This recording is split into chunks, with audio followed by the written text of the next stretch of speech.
Hello and welcome to the Conscious Leadership Podcast. My name is Julie Hoglin and I am the creator and founder. This podcast covers every aspect of conscious leadership and the Conscious Leadership Code. And if there is a particular example or angle or subject you would like an episode on, please reach out and let me know and I will create it specifically for you. Well, you can probably tell I enjoyed the last 2 weeks. I'm now going to do my insights, my thought processes on some of Socrates' quotes. And again, Socrates was a Greek philosopher and is widely spoken about and widely referenced. So again, 3 areas of topics: leadership, personal development and change. So what does Socrates say on leadership? Be kind, for everyone you meet is fighting a hard battle. So what's my interpretation on that? We don't know what other people are going through. We don't know how people have been brought up. We don't know anybody else's experiences other than our own. And unless people share with us what is going on for them, and it could be, an argument in the morning, they could have been given a redundancy notice, they could have lost their mum, and by loss I mean, a parent could have died or a child could have died. Somebody could have been taken into hospital. Somebody could have stolen or, defrauded them out of their life savings, which is actually something I've seen on social media this morning. So we really don't know what is going on for people, and everybody can make judgments about somebody else without knowing what is going on for them. So what does this mean? Be kind, for everyone you meet is fighting a hard battle. Please be compassionate with others. Be compassionate even sometimes when you really don't want to be, but be compassionate and be kind and find out what is going on for others. And even if you really don't want to know what is going on for others, we can still be kind. And being kind can be a smile.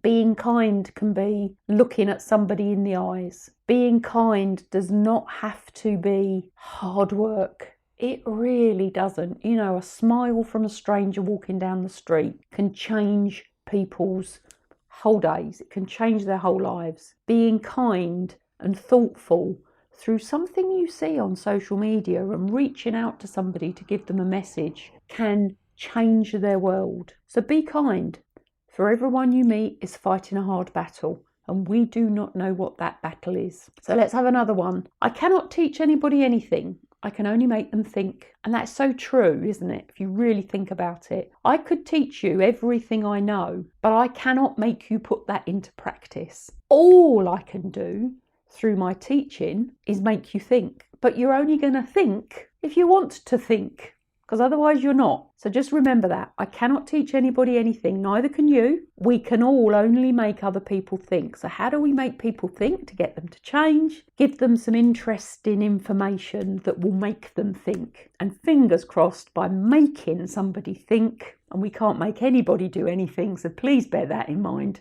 we can then allow them to unlock potential in one way or another. So let's have a look at personal development. You can probably tell by the voice, I'm really enjoying doing these. Okay, here's one. So from Socrates, there is only one good, knowledge, and one evil, ignorance. How interesting is that one? So knowledge opens doors.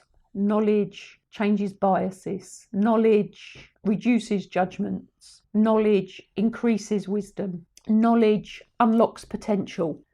Knowledge can provide you with so much, and I can speak from absolute truth here for myself. The knowledge I have gained over decades has unlocked so much potential, so much of me that I didn't even know existed. The knowledge and the wisdom I have gained from others just, I'm going to say, empowers me personally, which then allows me to empower others. And of course, we can't make anybody do anything. They can only choose to do it themselves. So the other side of this quote, there is only one good, knowledge, and one evil, ignorance. If you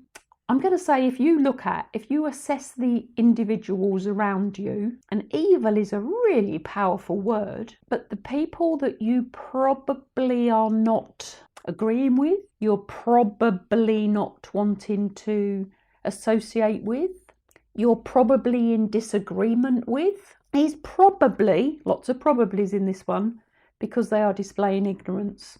And is ignorance evil? It was to Socrates.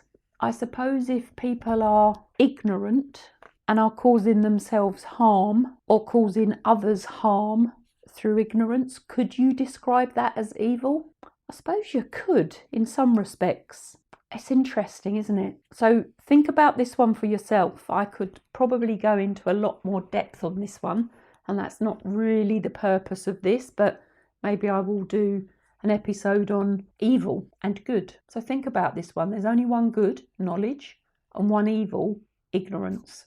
Let's have another look at one on personal development, but also this links to change as well, which is the other third subject that I do on these episodes. The way to gain a good reputation is to endeavour to be what you desire to appear. Now, that is really key. The way to gain a good reputation is to endeavour to be what you desire to appear. Now, I talk a lot about reputation. I talk a lot about credibility. I talk a lot about integrity. And in reality, the only one thing we do have is our reputation. And your reputation is about what others say about you when you're not around. So do they say you're a good person?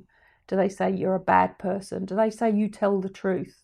Do they come to you for advice, or do they go to somebody else? Do they talk negatively about you behind your back, or do they talk positively about you behind your back? So the way to gain a good reputation is to endeavour to be what you desire to appear, which links to change. So who do you desire to be? Who do you desire to appear? Who do you want to be to create the future and I'm going to say the now to the future that you want, that you're putting out there? And is who you are, is who you be going to get you that? Again, I'm going to leave you with that one to think about. Got a huge smile on my face. Because to get what you want for the future, is who you are now going to get you that? So think about the level of thinking that you have, the level of problem solving that you have currently is what's got you to where you are. So to be something different, to have something different, to be more, to have more, to provide more, to give more, you have to become something different. So think about what that means. And again, if you want to reach out to me on any of this, please do. Which links into, and I'll leave you with this. Will this be the second to last quote? So this is about change, specifically about change. The secret of change is to focus all of your energy, not on fighting the old, but on building the new. I'm going to say that again. The secret of change is to focus all of your energy, not on fighting the old, but on building the new. So where your focus goes, your energy flows. And that's what grows. So are you living in the past, or are you living in the future? Are you blaming the past, or do you have a vision for the future? What's your mission? So really, this has been translated into so many ways into the 21st century. So just think about it. Really think about it for you and what you do. Because we all have a story. Do we live in our story, which is the past, into the now, projecting for the future? Or do we create who we want to be for the future and into the future? So the secret of change is to focus all of your energy, not on fighting the old, but on building the new. And let's finish on this one, because again, this one speaks to me, and I've designed my life in a way that doesn't do this. So the quote is, beware the barrenness of a busy life. Wow. So are you busy for busy's sake? And is being busy creating a barrenness in your life? Barren as in empty, barren as in void. And part of that will be, well, in fact, all of that. That's what the book that's going to come out very soon that myself and Emmanuel Ezekiel are writing are around, not having a barren life, about having a life that is in balance. So Wealth Beyond Money, when it comes out, if you're interested in this as a subject, Steve Jobs speaks about it. Richard Branson speaks about it. Anyone that has created financial abundance speaks about this. And some create the financial abundance, and I say finance specifically, without having the joy of the balance of the rest of their life. And some know in advance that they want a rich and fulfilling life. So again, beware the barrenness of a busy life. Please do not be busy for busy's sake. And if you stop doing something that has kept you busy, be very aware that you will have a void in your life, because by stopping doing something where you are busy, you create time. So please hold that space, hold the time, and fill it with the thing that you are desiring to be. Fill it with the thing that you're building, or fill it with the thing that you want to do, whether that be travel or reading or spending more time with your family. Fill that gap, hold it, hold the space. And if you don't know what you want to do with that space yet, hold the space to work out what it is you want to do. I wish I had known some of this stuff 10 years ago, and I've done pretty well. I'm not denying that, but I have also been busy for a big chunks of my life, to be honest, because I like being busy. I like doing stuff. I don't think I've ever really held the space until perhaps in the last latter few years.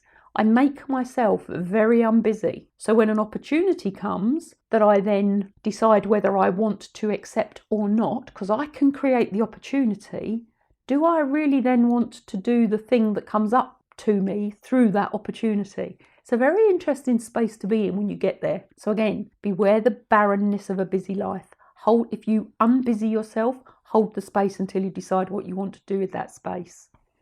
Socrates, great pearls of wisdom coming out of Socrates. And I am going to do more of these because I absolutely love going back to the original quotes and interpreting them into the 21st century. And again, if you've got somebody that you want me to do on their quotes that you would like me to do this to, please give me the name, share with me. And again, just going to remind you, go over to juliehogbin.com, lots of articles linked to lots of other things, and I do not replicate article and podcast episode. There may be similarities, but it will be different words, because clearly speaking is different to writing. So anyway, thank you for listening once again. If you've enjoyed this, please share, please leave a review. I would really appreciate it. And if you want me to speak on anything specifically, let me know.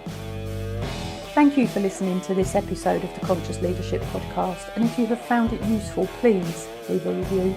And if you have found it useful, please share it with others that will find it useful as well. If you want to know more about my publishing, please follow me through to the Amazon author page. And if you would like to follow me on any of my other social media channels, please do, which also includes a YouTube channel.